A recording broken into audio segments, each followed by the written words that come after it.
So I was trying to figure out where I'm meant to go next. I know that this life is not what we grew up thinking it is. With every shift in this energetic field in the earth, um, with things going on like the genocides and revealing levels of evil and corruption, and also strange archaeological sites and lots of things that don't fit into the traditional way that we've learned about just who we are and why we're here and what we're doing, everything, and where we place meaning. So I guess you could say I'm a bit going down the rabbit hole, but it's because this what has covered our eyes for so long is being pulled away, and kind of violently. Like, it's not necessarily things I want to be facing and thinking about, but it's right in front of me, and it's things that I can't ignore or pretend that they're not affecting me deeply. So, maybe my awakening was realizing that there's these energetic fields around me that I'm deeply sensitive to, and they kind of trigger memories. I don't know, maybe from past lives, this sense of knowing beyond knowing, different realities, just understanding the perspectives around me more clearly and becoming like super in touch with other people and places. I don't know, it's crazy. Anyway, it all started because I wanted to seek healing. I had a large amount of grief and trauma inside of me that I was processing, and it took, just about 4 years. And also overcoming like a really intense relationship. Uh, it was really momentary in timeline, in normal earth time, but for me it left such a very deep impact. It made me have to reevaluate a lot of things going on, how I saw myself, what I wanted from life, who I really was, because there was these opposing versions suddenly revealed to me, and I had to realize which one of me was basically just the reflection on the glass, and which one had the heart and the soul, and you know the one that wanted to break through and rise to into itself, its more higher self. So I'm not saying I've reached any major checkpoints, but I do feel like a calm and solid healing inside of me, a peace that was never there before, a grounding that I can return to, and not get so caught up in everything. I can handle more, like my capacity is greater. The grief is still there for sure. Things like not being able to have my daughter, not and sensing her so strongly, and feeling like maybe in another life I had her. So it's like a grief of losing a child when you never had a child, and then not being able to have one in this life either. It's a strange thing to process, really hard, because there's not really words for it. There's just visions of her, and feeling very certain of all the love that I had inside me to pour over her that had now no place to go. So it was causing like really a lot of deep pain. And losing my mom suddenly kind of jolted me out of this false sense that we have time to do what matters, to figure it out. So I had like a complacency or just obliviousness to even myself. I was living kind of on autopilot most of my life. And it's because I was in survival mode. I didn't have enough air. When you're struggling just to swim, you're not thinking about really even where you're going. You're just trying to get that next breath. So that's where I was. And now feeling like I'm this strong, swift swimmer, and I'm seeing different islands, I'm seeing different places, and each one of them I might land on or swim towards. represents a whole different reality, a different place I can be, a different version of myself, and it can be a bit confusing. I've come across many foreign shores where I shouldn't recognize anything, and I resonated immediately with souls, like they had called me there. And I felt at home, and I felt loved, and I felt love in return, and I felt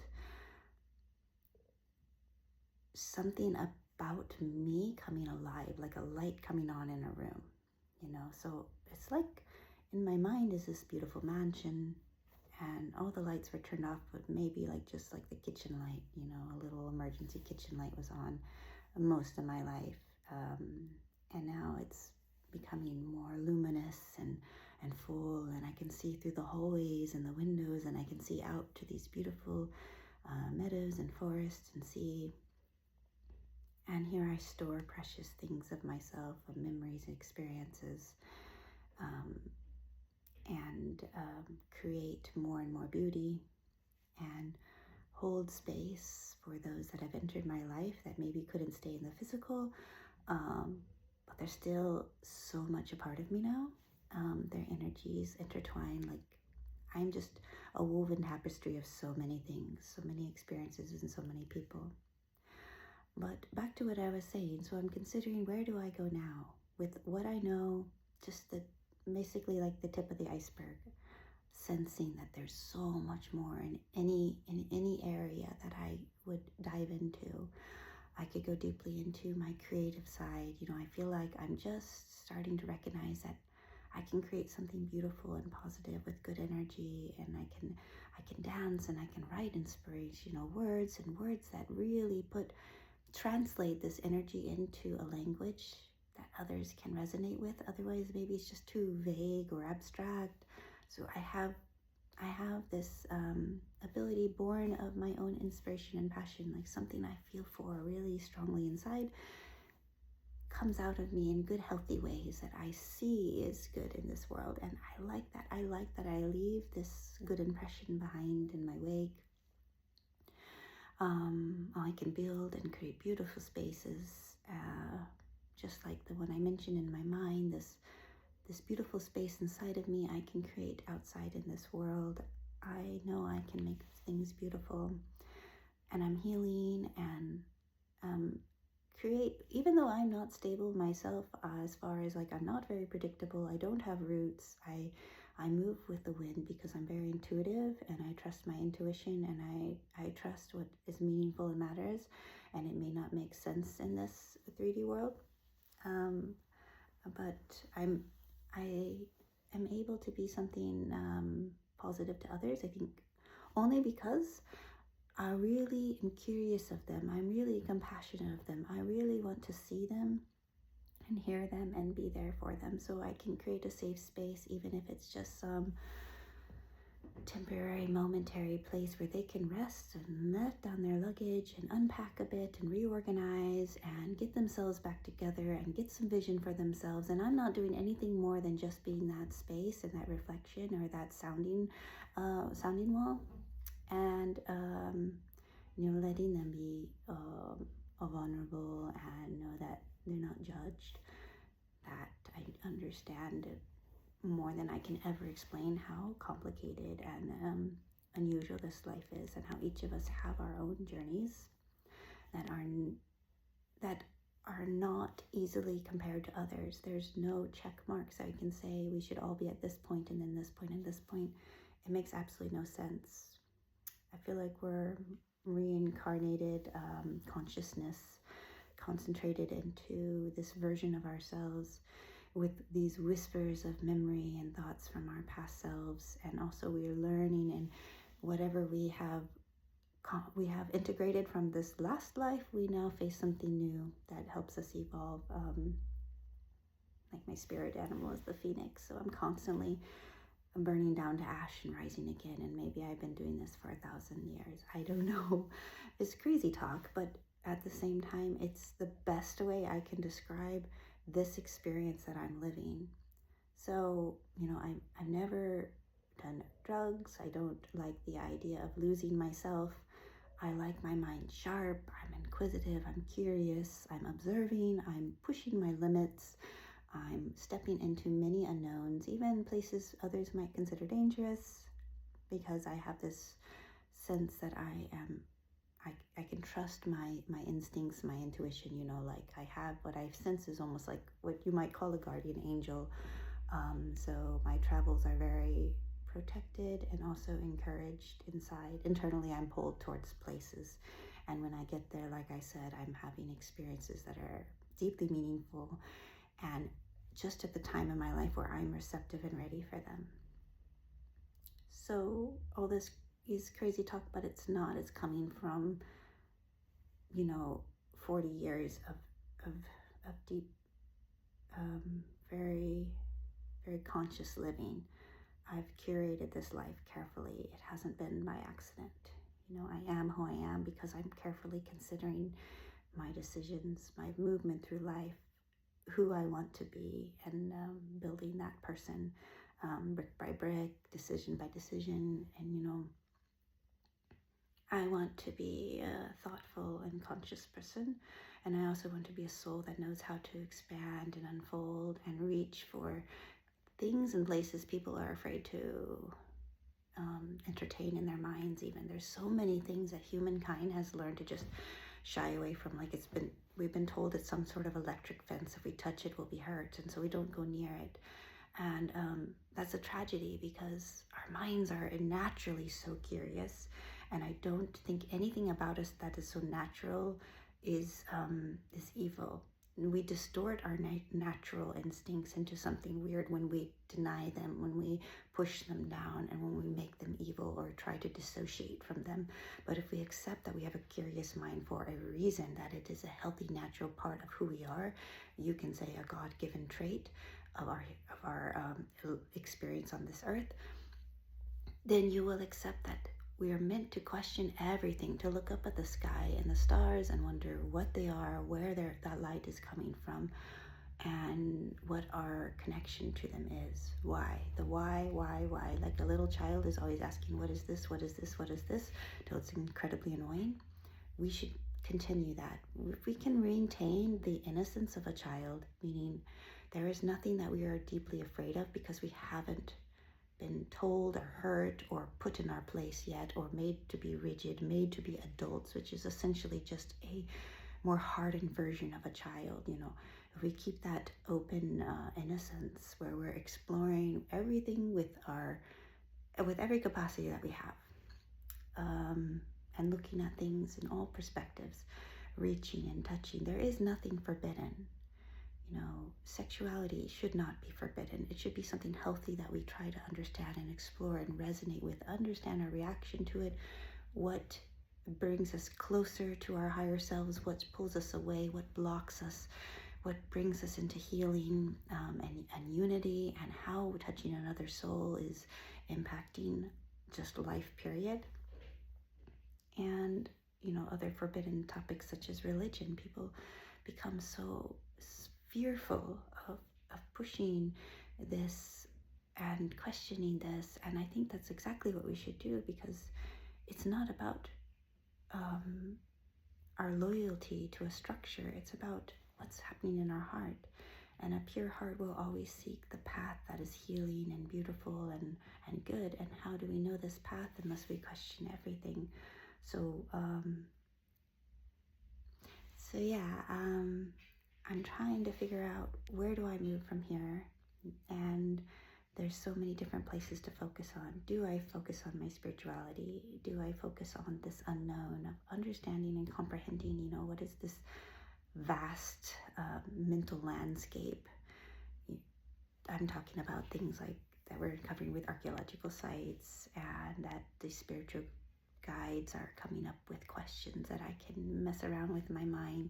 Perhaps I go to a desert and just live in a cave for a month, and see how my mind expands and reaches, and what conclusions it comes to.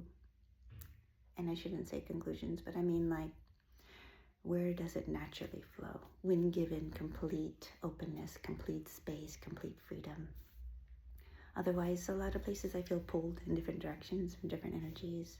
Love and romance has been something that's always been really magnetic for me. So how do I let that be, something beautiful and healthy in my life, but also not influence where my soul is desiring to go in life? What is my soul wanting to become and experience? Am I meant to be on remote places in the world or dangerous places in the world where I'm seeing people that have been isolated or given very incorrect labeling? I'm an American, so isn't it part of my responsibility with the level of freedom I have to debunk all this propaganda and lies as much as possible, even for myself? And I feel a responsibility for that because this world has done a lot of damage for misinformation and for labeling people as this or that. And I'm an ambassador for myself, but also for my people. So maybe I can do good by the way I travel. And I try to do this no matter where I'm at in the world, honestly. If I focus on my creativity, I can really, really get into it. And maybe I'm just meant to write my story, which I'm working on, and be able to, present the world with something that maybe helps others in their journey. Maybe they're reaching a point that I call the dark night of the soul, where the world has completely turned on end for them and they're disoriented and dealing with trauma that just comes pouring out of all the places it's been pushed down from. This can be really disorienting, and the dark night of the soul can be triggered by so many different things. For me, it was a twin flame experience, but for others, it can be, the death of a loved one, or just reaching a certain age where you're seeing life is now like at this halfway point. There's a reason people go through midlife crisis, because they're suddenly faced with mortality. And we did that during COVID. A lot of people faced mortality and made really big changes in their lives. And I think that was really a good thing about going through COVID. But that was just the surface of what is going on in this world. There is some really wild things going on in this world, and it's really heavy stuff, really intense. I take in what I can. I try to counter it with as much love, compassion, and awareness and education for myself as possible. Sometimes it's not possible. Sometimes it's like I just need to go for a walk, find calm, find peace, reground myself, just put my toes in a stream or a river or go swim on the beach, like that. It's not so much escaping, it's just, this physical body can only hold so much, really, and I need to be conscious of it. I was pushing myself too hard physically most of my life, and I developed a health condition that's autoimmune, so it can flare up if I continue pushing myself physically or mentally. So it's connected, very interconnected. Whether I be stressed out from physical environments, not enough sleep, not enough good food, too many changes, or different routines, or I push myself emotionally where I'm going through losing someone or having to say goodbye or dealing with a difficult emotional situation, whatever it is. It's like I go back into these relapses where I become very sick. And when I'm sick, it's really, really hard to get myself out of that and get back onto this path that I'm really inspired to be on. So I have to be conscious of so many things, and like everyone here, and all of you have to balance like a life as part of the whole thing. It matters that we learn how to balance this. So we are given things to balance for a reason. I'm given these struggles because they help me become a more rounded, thoughtful and conscious human being. If I didn't struggle with pain or grief or sickness or money issues, whatever, family trauma, whatever you want to get into, then why would I be here? To me, it only makes sense that I'm here because I'm evolving and learning and pushing my limits, and this consciousness, responding to this life experience. And I can become more luminous. I can dim myself.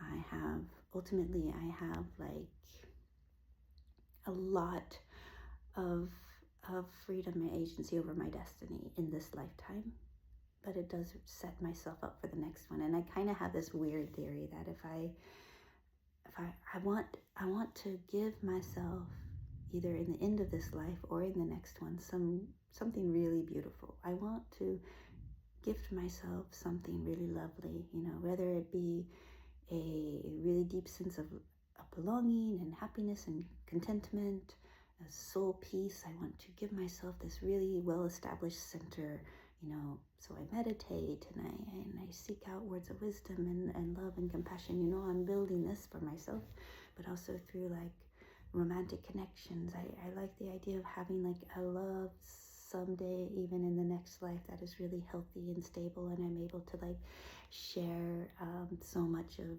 my own light and be able to receive so much, just comfort and sweetness, and just like I think like love doesn't give you something you're missing from yourself so much as it just supercharges everything. So it's really, really like just accentuates life.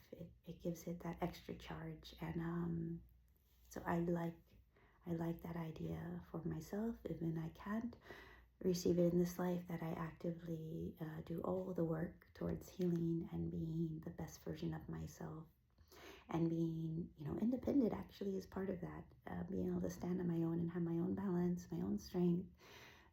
Coming from a place of stability, I can meet somebody else who's also in a place of stability, and what we share, I think, is far more beautiful than if we're so desperate that we're pulling each other one way or the other and trying to feast off each other's energy and needing each other to the point that we stifle each other's growth.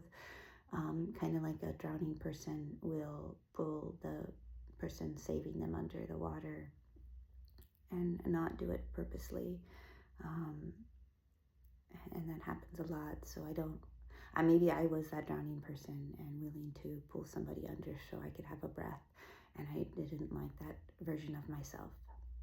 So I'm definitely quite different now, and I feel like I'm becoming closer and closer to this ideal connection and enjoying the journey along the way, even the heartbreaks. My heart has been fractured, and I'll probably never be like this completely one faceted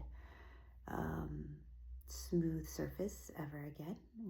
Once something shatters, it's always going to have these like beautiful fracture lines and splits and slightly different reflections. So call it a diamond, call it what you want. I think that's what my heart's become, and so it'll always reflect slightly different versions of myself depending on where you are and how you hold it and what kind of light it's being exposed to. So the other person really has that ability to enjoy me fully and see me sparkle and see rainbows and beautiful light like that, something precious, or perhaps they just see something that's really broken and not always the same and reflecting different realities and different emotions, and it can be confusing, disorienting, and so that's kind of their choice, because I am who I am, and I actually am really proud of myself where I am in life.